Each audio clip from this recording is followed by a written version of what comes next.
Appelez-la RGPD ou GDPR en anglais. Le nouveau règlement général sur la protection des données entre en application ce vendredi 25 mai.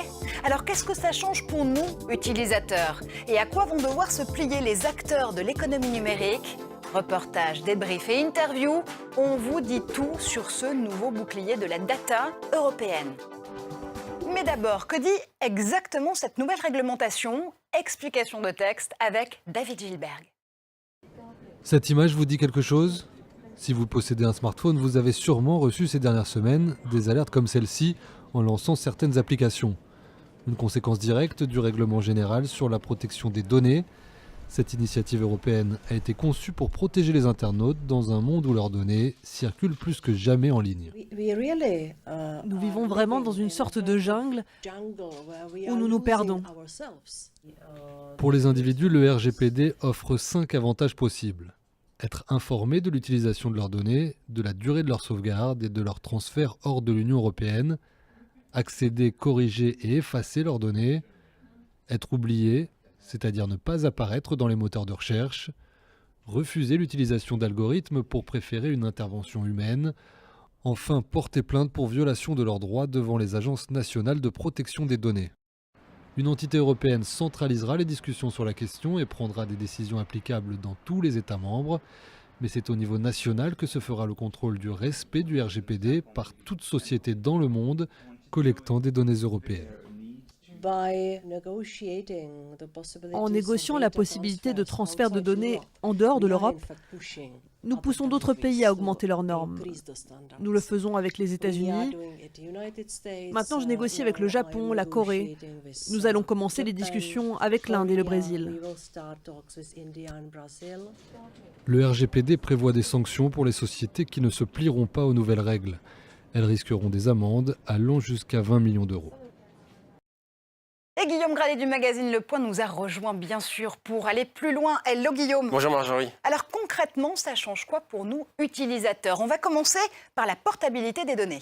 Eh bien, en fait, la portabilité des données va vous permettre de reprendre le contrôle de données que vous avez transmises ou tout simplement produites avec votre activité. Alors, ça a l'air très abstrait comme ça, mais ça peut être extrêmement concret. Ça peut être par exemple un historique de transactions bancaires lorsque vous avez décidé de passer de la BNP à la Société Générale. Ça peut être également votre activité sportive, vous savez, qui a été enregistrée par une application de fitness et dont vous avez besoin de certaines données pour avoir des conseils de régime par rapport, par exemple, auprès d'un opérateur tiers. Et c'est là qu'on voit que les données doivent être transposables. En fait, il faut qu'elles soient structurées pour que tout le monde puisse les lire. C'est ce qu'on appelle la transparence des données.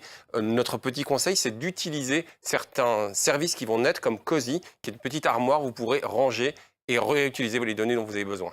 Et puis il y a aussi le droit à l'effacement. Concrètement, ça consacre le droit à l'oubli?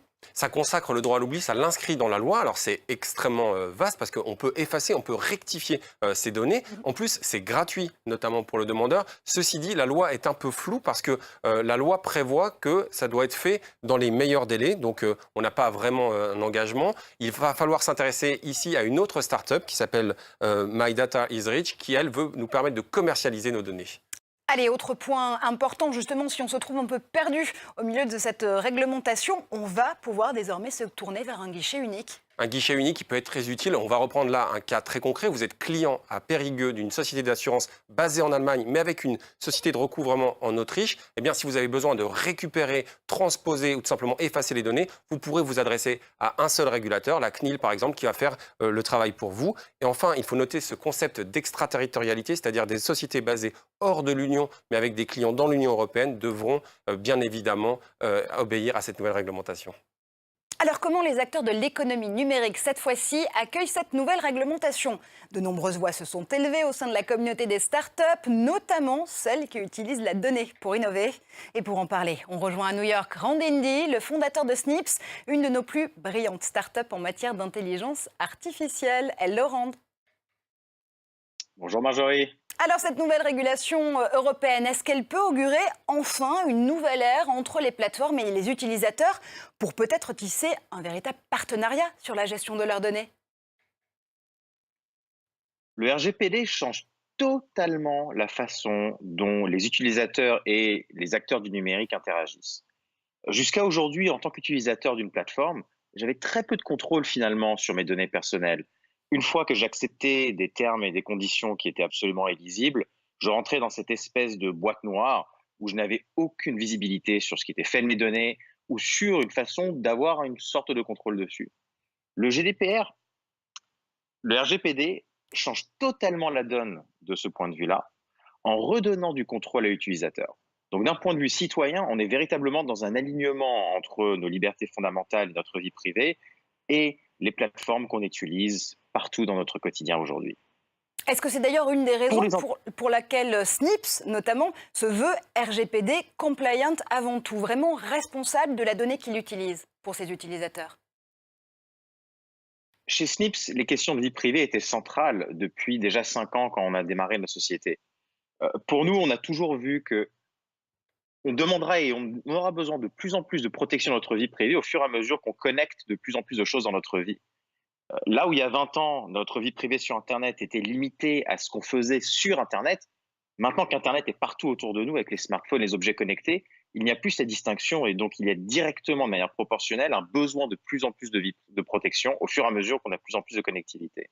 Oui, mais concrètement, Rand, ce qu'on demande aux entreprises pour se mettre en conformité avec cette nouvelle loi, ce sont des éléments extrêmement contraignants. Alors, est-ce qu'en fin de compte, ça ne peut pas se retourner contre les PME européennes qui, elles, n'ont pas forcément les budgets, qui n'ont pas forcément les équipes juridiques des grandes plateformes américaines pour pouvoir se mettre en règle avec cette nouvelle réglementation, justement? C'est au contraire une énorme opportunité pour les entreprises européennes. Déjà, n'oublions pas que la majorité est déjà quasiment en règle de par le fait que culturellement, on a toujours cherché à protéger la vie privée de nos utilisateurs. Mais d'un point de vue très pragmatique sur l'accès aux données personnelles des citoyens européens, aujourd'hui, les plateformes américaines possèdent 100% de ces données-là qui sont dans des silos et totalement inaccessibles finalement aux entreprises européennes. Grâce au RGPD, et notamment grâce à la portabilité des données personnelles, les entreprises européennes, pour la première fois dans l'histoire d'Internet, vont être capables de récupérer ces données de chez ces géants américains en demandant aux utilisateurs de les transférer vers chez eux, et ça crée de la compétitivité. Ce qui aujourd'hui est un marché qui est totalement oligopole américain va devenir beaucoup plus ouvert grâce à ces principes de portabilité. Transformer les risques en opportunités. Merci infiniment, Rand Indy, pour ces explications. Alors Guillaume, l'Europe peut-elle être une source d'inspiration pour les autres pays? Est-ce que concrètement cette vision européenne de la privacy va faire bouger les lignes ailleurs? Et d'abord, est-ce qu'il y a des bons et des mauvais élèves en la matière? Eh bien, Marjorie, certains pays, et c'est une bonne nouvelle, n'ont pas attendu la réglementation européenne pour se préoccuper de la protection de la vie privée de leurs citoyens.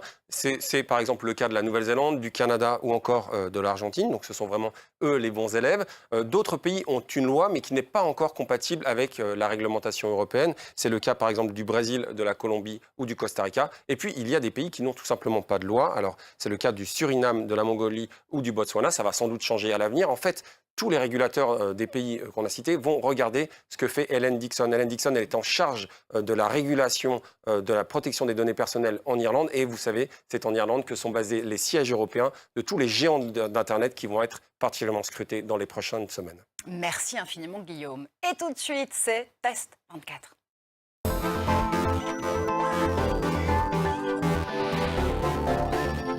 On continue à parler de vos données, mais cette fois-ci avec une matière très particulière, les données de santé et ce miroir connecté CareOS qui se veut extrêmement respectueux de votre vie privée. CareOS, c'est un peu mon nouvel ami parce qu'il me promet de garder tous mes secrets, tout ce que je vais lui confier, il va le garder à l'intérieur. En fait, ici, on a mis au point un miroir connecté, je vais vous montrer comment ça fonctionne, mais on a surtout un système d'exploitation qui va vraiment respecter ce que j'ai décidé de lui confier. Alors, il y a beaucoup de choses qu'on ne voit pas, il y a notamment un appareil photo ici qui va permettre de me reconnaître. Et de vous scanner de pied en cap. De me scanner, de savoir que c'est moi, Guillaume, et pas une autre membre de la famille qui est devant le miroir, parce que tout ce qui est dans la salle de bain reste dans la salle de bain avec CareOS. Et il y a d'autres capteurs, des capteurs à infrarouge, qui sont dans le cadre. Alors, il y a plusieurs choses qu'on va pouvoir faire. On va pouvoir changer l'intensité lumineuse, mais on va pouvoir observer des choses extrêmement clés. Il y a beaucoup l'entreprise travaille avec beaucoup de partenaires comme Terraillon, Tefal ou également Colibri, une autre entreprise du groupe Barracuda. Oui, on se souvient de leur brosse à dents connectée. Voilà, exactement. Tout ça, ça va être enregistré ici et je vais pouvoir regarder des choses assez clés, notamment je peux avoir une skin analysis, c'est-à-dire que certains clichés, alors vont être enregistrés et je vais pouvoir en retracer un historique. Voilà, c'est-à-dire que je vais pouvoir demander également que certains grains de beauté, par exemple, je vais pouvoir demander un suivi dans le temps. Et tout ça, je vais le garder ou le transmettre à certaines personnes qui me sont chères. Alors, on imagine bien que là se joue l'avenir, notamment de la santé connectée et de la communication avec son médecin. Mais encore une fois, pourquoi est-ce que CareOS se veut le premier appareil compliant avec la GDPR? Oui, c'est ce qu'on peut appeler la privacy by design, c'est-à-dire que CareOS le dit bien, nous, on n'est pas des médecins, mais on vous permet de garder un contrôle de l'historique de vos données et de savoir avec qui vous le partagez. C'est-à-dire que ici, j'ai un historique en fait de mon brossage de dents. Eh bien, je peux décider de le partager uniquement avec mon dentiste. En fait, toutes les données, en fait, je vais les envoyer à une application. Ce n'est pas du tout relié à Internet et c'est moi qui vais choisir à qui je donne accès à cette application.